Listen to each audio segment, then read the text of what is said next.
Okay, thank you. And good afternoon, everyone. It's wonderful to see all of you here. It's a beautiful afternoon, and I'm pleased that you thought enough to come and see me. Going to be reading this afternoon from Ernie Pyle's 1944 book, Brave Men, one of three that he wrote.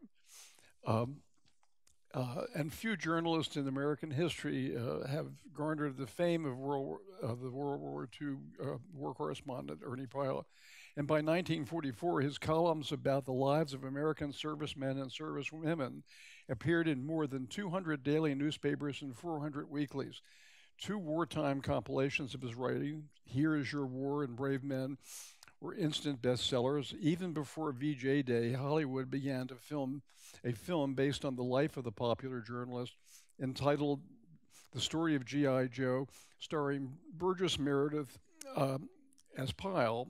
And on several of Pyle's return trips to the United States, celebrities flocked to meet him, and the First Lady, Eleanor Roosevelt, invited him to afternoon tea at the White House.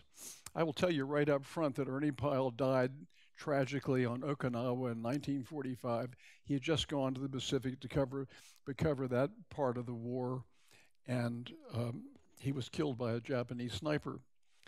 Um, and uh, the outpouring of grief from the United States was huge at the time, and uh, President Truman praised him, as did Eleanor Roosevelt and many, many other people, General Eisenhower, General Bradley, and other leading figures, particularly in the European War, remembered Ernie Pyle with great, uh, great acclaim.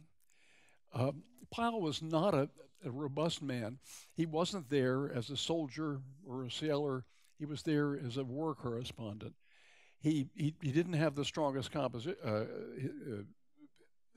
physique in the world, and he got sick several times. Went home sometimes to take care of his wife, who had serious problems, and so the war took a toll on him, and it shows up in his writings after a while.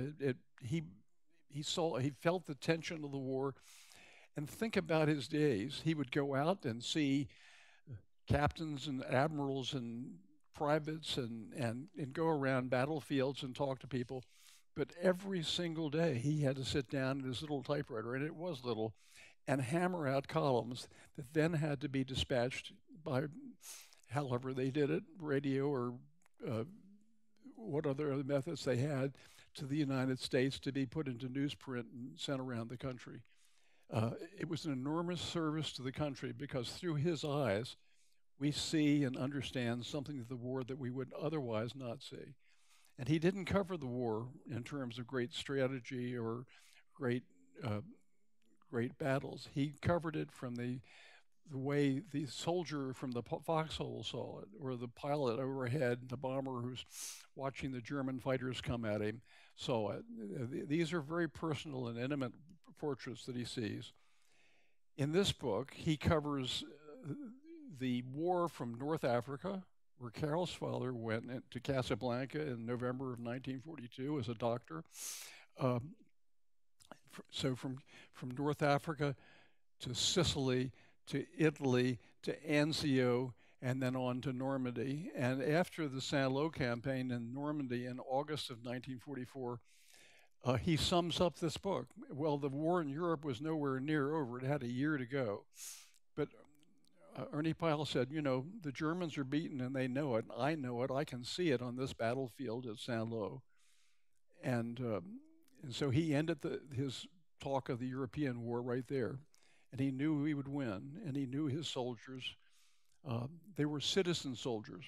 He knew they were going to go home to their hometowns and pick up whatever else they were doing before the war and move on in life. And I think that's the case with these people. So he was a man of great acclaim. By the time the 30s rolled around, he was still very young. It was in his early 30s. Was a managing editor of a major newspaper in Washington, D.C., and he didn't like doing managing editing, and he didn't like that kind of in the newspaper building kind of work. And so he begged to go out in the field, and he spent a good deal of the 20s and 30s going out around America. He was in every state of the union, writing columns about ordinary people. And so I'm going to talk a little bit right now about, start off with the Sicily campaign and his description of this huge armada that we sent to Sicily. We always think of the Normandy invasion as the big invasion. Well, Sicily was actually, in terms of ships, was almost equally as big. It was an amazing feat. The fleet of 2,000 ships um, was many, many times the size of the Great Spanish Armada. At least half of it was British. The planning was done together, British and American, and the figures were lumped together. But in the actual operation, we sailed in separate fleets, landed in separate areas. The 2,000 figure also included convoys that were at sea en route from England and America. They arrived with reinforcements a few days later, but either section of the invasion, American or British, was a gigantic achievement in itself, and the whole plan was originated, organized, and put into effect in the 5 months short in the 5 short months following the Casablanca Conference in North Africa. The bulk of our own invasion fleet came into existence after November 1942. The United States Navy had the whole job of embarking, transporting, projecting, and landing American invasion troops in Sicily, then helping to fight the shore battle with their warships, and afterwards steadily uh, uh, supplying the beachhead. Um, After being with them throughout the operation, I must say my respects to the Navy is great. The personnel for the great task had to be built as quickly as the fleet itself. We did not rob the Pacific War of anything. We created from whole cloth. There were thousands of officers staffing the new type invasion ships, and fewer than 20 of them were regular Navy men. The rest were erstwhile civilian trained into sea dogs almost overnight. The bulk of the assault craft came across the ocean under their own power. They were flat bottomed and not ideal for deep water sailing. Their skippers were all youngsters of scant experience. Some of them arrived with hardly any equipment. As one Navy man said, this heterogeneous fleet was navigated across the Atlantic mainly by spitting in the wind, which is an interesting way to put it. The American invading force was brought from Africa to Sicily in three immense fleets, sailing separately. Each of the three was in turn broken down into smaller fleets. It was utterly impossible to sail them all as one fleet. They would have that would have been like trying to herd all the sheep in the world with one dog. The ships sailed from North Africa out of every port, right down to the smallest ones. It was all worked out like a railroad schedule. Each of the three big United States fleets had a command ship carrying an admiral in charge of the fleet, an army general in command of the troops being transported. Each command ship had was specially fitted for the purpose with extra space for war rooms, and there, surrounded by huge maps, officers toiled at desks and scores of radio operators maintained communications. It was through these command ships that the various land battles were directed in the early stages of the invasion before communication centers could be established on land. Our three fleets, our three fleets were not identical. One came directly from America, stopping in Africa only long enough for the troops to stretch their legs, and then moving right on again. The big transport fleets were much easier to maneuver, but once they arrived, their difficulties began. Everything had to be unloaded into lighter craft, which the big ships carried on their decks, then taken ashore. That meant a long process of unloading. While assault troops are being attacked by land and waiting ships are catching it from the air, believe me, the speed of unloading is mighty important. In addition to the big transports and our hundreds of ocean-going landing craft, our fleet consisted of seagoing tugs, minesweepers, sub-chasers, submarines, destroyers, cruisers, mine layers, repair ships, self-propelled barges mounting big guns. We had practically everything that floats. Nobody can ever know until after the war what the planning of the Sicilian invasion entailed, just what a staggering task it all was. In Washington, huge staffs worked on it until the last minute, then moved bag and baggage over to Africa. Thousands of civilians worked day and night for months For months, over and over, troops and ships practiced landings. A million things had to be thought of and provided. That is all that it all could be done in 5 months is a human miracle, as indeed it was. And yet, one high naval officer said, as we talked about the invasion details on the way over, the public will be disappointed when they learn where we're landing. They expected us to invade Italy, France, Greece, Norway, all of them at once. People just can't realize that we must take one step at a time, and this step we are taking now took nearly half a year to plan. Our first day at the sea was like a peacetime Mediterranean cruise. The weather was something you read about in travel folders, gently warm and sunny. The sea as smooth as velvet. But all the same, we kept a sharp alert for any moment we could be attacked by submarines, surface ships, or airplanes. And yet, any kind of attack, even the idea that anybody would want to attack anybody else, was so utterly out of keeping with the calmness of the sea that it was hard to take the possibility of danger seriously. Um, so these were calm waters in the Mediterranean. And he goes on to say the daytime was serene, but dusk brought a change, not a feeling of fear, uh, but somehow an acute sense of the drama of the moment on the face of the sea that has known so major share of the world's great warfare. In the faint light of the dusk, forms became indistinguishable. Ships nearby were only heavier spots against the heavy background of the night. Now we thought we saw something, and now there was nothing. The gigantic armada on all sides of us was invisible, um, present only in our knowledge. Then a rolling little subchaser out of nowhere took a dim shape alongside us, and with its motors, it held itself steady about 30 yards away.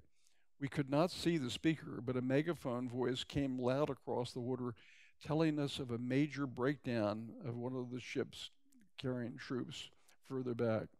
We megaphoned back advice to him. His response returned to us out in the darkness. The voice was youthful. I could picture a youngster, a skipper out there with his blown hair and his life jacket and binoculars rolling to the sea in the Mediterranean dust. Some young man who shortly before had perhaps been unaware of any sea at all, the bookkeeper in your bank maybe.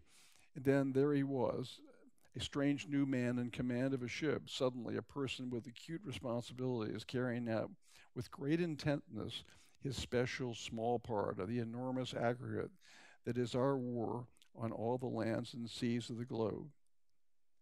Um,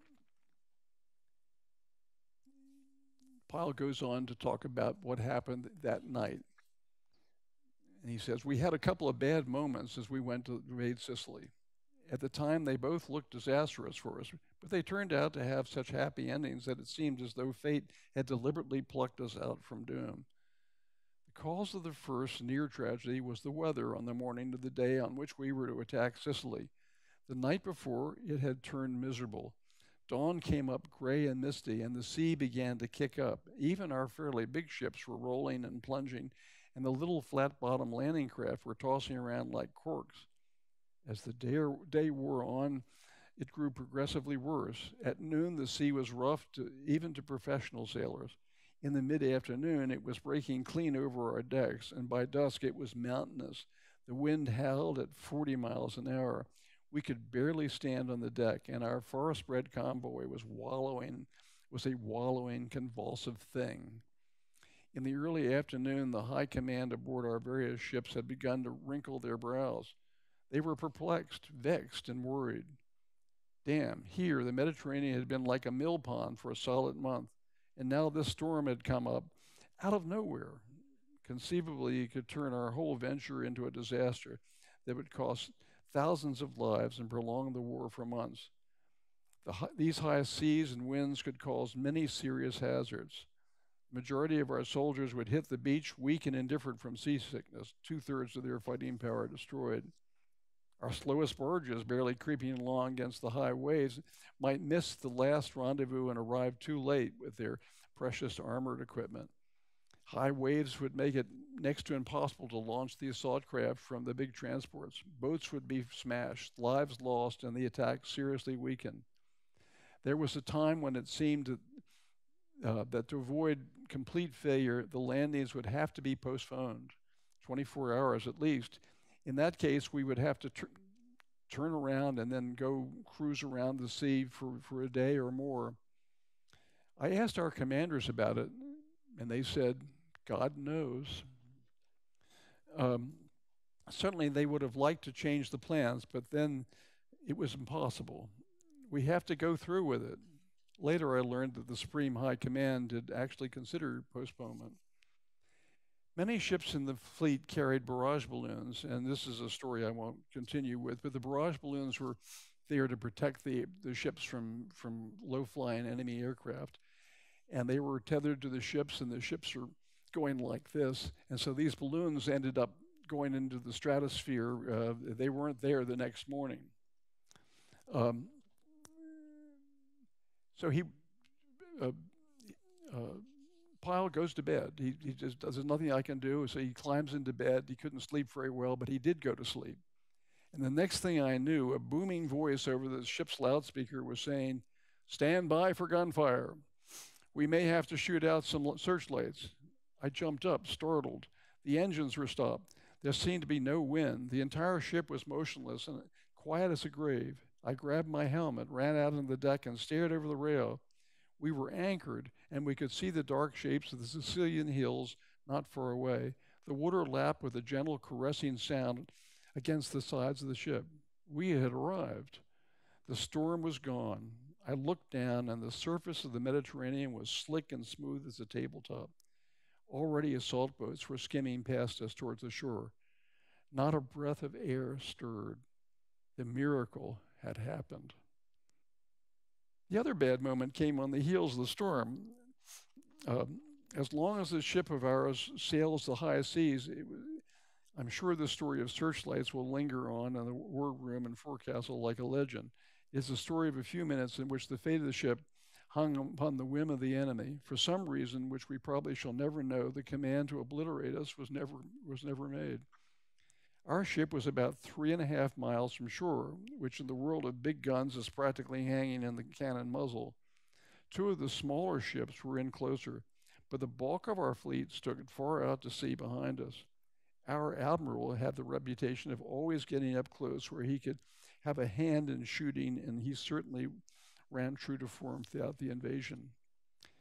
We had been stopped only a minute when a big searchlight blinked on from the shore and began to search the waters. Apparently, the watchers on the coast had heard some sounds at sea. The lights swept back and forth across the dark waters, and after a few exploratory sweeps of one of them, centered dead center on us and stopped. Then, as we held our breaths, the searchlights, one by one, brought their beams down upon our ship.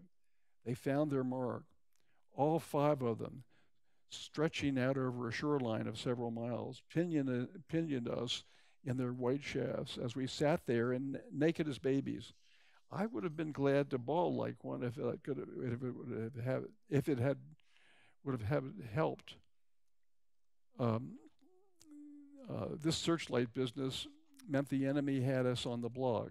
Not only were we discovered, we were caught in a funnel from which there was no escaping. We couldn't possibly move fast enough to run away from those beams.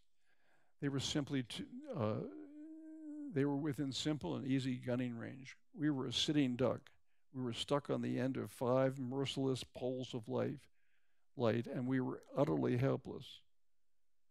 When the 5th searchlight stopped on us, my children became orphans, one of the officers said later. Another one said, the straw that broke my back was when the anchor was down. The chain made so much noise you could have heard it in Rome. A third officer said, the fellow standing next to me was breathing so hard I couldn't hear the anchor go down. Then I realized there wasn't anybody standing next to me. We got all set to shoot at the lights, but then we waited. We had 3 alternatives: to start shooting, and that's draw fire up to pull up the anchor and run for it, or to sit quiet like a mouse and wait in terror. We did the last. Our admiral decided there was some possibility that they couldn't see us through the slight haze, although he was at a loss to explain why all five lights stopped on the ship as if they couldn't see it. I don't know how long the five lights were on. It seemed like hours. It may have been 5 minutes. At any rate, at the end of some unbelievably long time, one of the lights suddenly blinked out. Then, one by one, erratically, the others went out. The last one held us a long time, as though playing with us. Then it went out, and we were once again in blessed darkness. Um, and so it went in the invasion of Sicily. Um, and I'm going to turn my attention now to after Sicily. Pyle participated in the landings in Italy at Salerno, which was a hell of a battle in itself, just like the landing in Sicily. Um, he then went on to Anzio, and the Anzio story is a complicated one. It was an operation that Churchill wanted to do because he saw it as an end run that would get the Allies into Rome quickly and defeat the Germans, and it did not work. And the American army and its British supporters were in the Anzio beachhead for weeks under intense German artillery fire, and every day they had to endure intense artillery fire, and they couldn't move. They couldn't get out of that beachhead, and it was something of a disaster. Of course, they did get out, and they did finally get to Rome, but it was not an easy thing by any means. Um, I'm going to push on because we're really running out of time faster than anybody could imagine, and I'm going to go um, quickly to Normandy. Um, let me find my little chit here.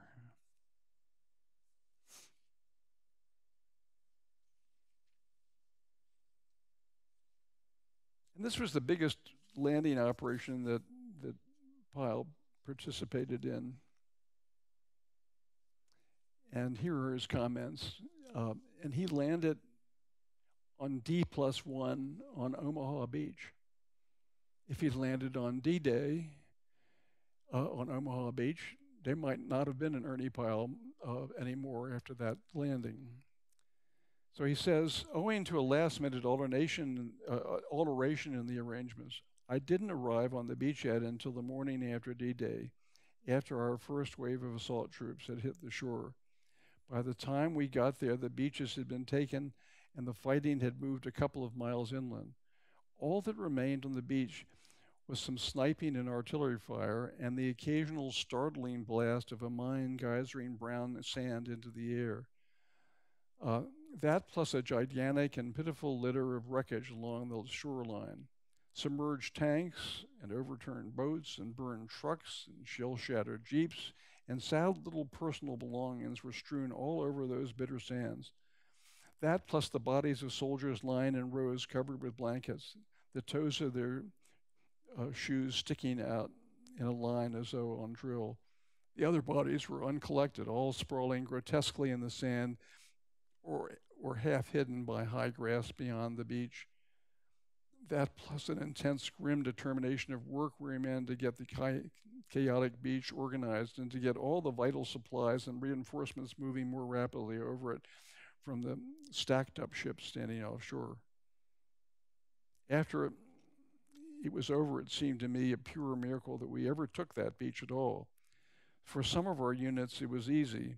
But in the special sector where I landed, our troops faced such odds that our getting ashore was like my whipping Joe Louis during down to a pulp. The men who did it on that beach were men of the 1st and 29th Infantry Divisions. I want to tell you what the opening of the second front in that one sector entailed so that you can know and appreciate forever and be humbly grateful to those both dead and alive who did it for you. Ashore facing us were more enemy troops than we had in our assault waves. The advantages were all theirs. The disadvantages were all ours. The Germans were dug into positions they had been working on for months. And although they were not entirely complete, a 100-foot bluff, a couple of hundred yards back from the beach, had great concrete gun emplacements built right into the hilltop. These opened to the sides instead of the front, thus making it hard for the naval fire from the sea to reach them. They could shoot parallel with the shore and cover every square foot for miles with artillery fire. Then they had hidden machine gun nests on the forward slopes with crossfire taking in every inch of the beach. These nests were connected by networks of trenches so that the German gunners could move without exposing themselves. And throughout the length of the beach, running zigzag a couple of hundred yards back from the shoreline, was an immense V-shaped ditch, 15 feet deep. Nothing could cross it, not even men on foot, until fills had been made. And in other places at the far end of the beach, these um, were ground flatter. They had great concrete walls that they'd built. These were blasted by our naval gunfire or by explosives set by hand after we got ashore. Only the exits from the beach were several swales or valleys, each about 100 yards wide, and the Germans made the most of those funnel-like traps, sewing them with buried mines. They also contained barbed wire entanglements with mines, hidden ditches, machine gun firing from the slopes. All of this was on the shore, but our men had to go through a maze nearly as deadly before they got to shore. Underwater obstacles were terrific. Um, Under the water, the Germans had fields of evil devices to catch our boats, and several days after the landing, we had cleared only channels through a few of them. Still not enough approach for the whole beach for our ships to land. Even some of the ships or boats would hit one of those mines and be knocked out of commission. And so it went on that awful beach, Omaha Beach, um, where we lost that day some 2,000 dead and another 1,000 wounded.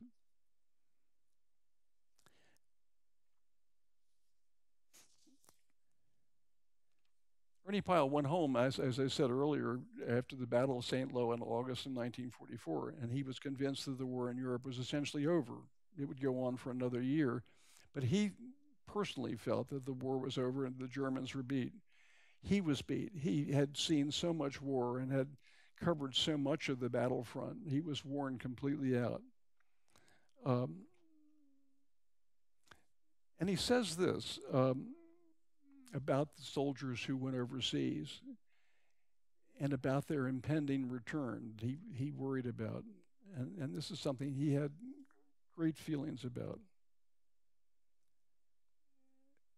And here's how he ends the book. Thousands of our men will soon be returning to you. They have been gone a long time, and they have seen and done and felt things you cannot know. They will be changed. They will have to learn how to adjust themselves to peace. Last night, we had a violent electrical storm around our countryside here in Normandy. The storm was half over before we realized that the flashes and crashings around us were not artillery fire, but plain old-fashioned thunder and lightning. It will be odd to hear only thunder again. You must remember that such little things as that are in our souls, and it will take time. And all of us together will have to learn how to reassemble our broken world into a pattern so firm and so fair that another great war cannot be possible. To tell the simple truth, most of us over in France don't pretend to know the right answer. Submersion in war does not necessarily qualify a man to be the master of peace. All we can do is fumble and try once more. Try out of the memory of our anguish and be tolerant with each other as we can. And I would say to you this afternoon, I didn't get a chance to read much of this book for you, but I would say this afternoon that heartfelt sentiment by Ernie Pyle in 1944 is the same feeling that I think most of us have this very moment today in the world we live in, because we have lost that world that we created after World War II, that world of peace and stability. It was hardly a stable world, it was hardly peaceful, but it was the world that we grew up in and came to know and came to understand. And now, folks, I think, frankly, we've entered a new world about which we know very little, and we're going to have a lot of anguish. I'm 85. I don't know how much anguish I've got in me, but we'll find out soon enough, I think. Thank you very much for being here. I'm sorry I couldn't do more.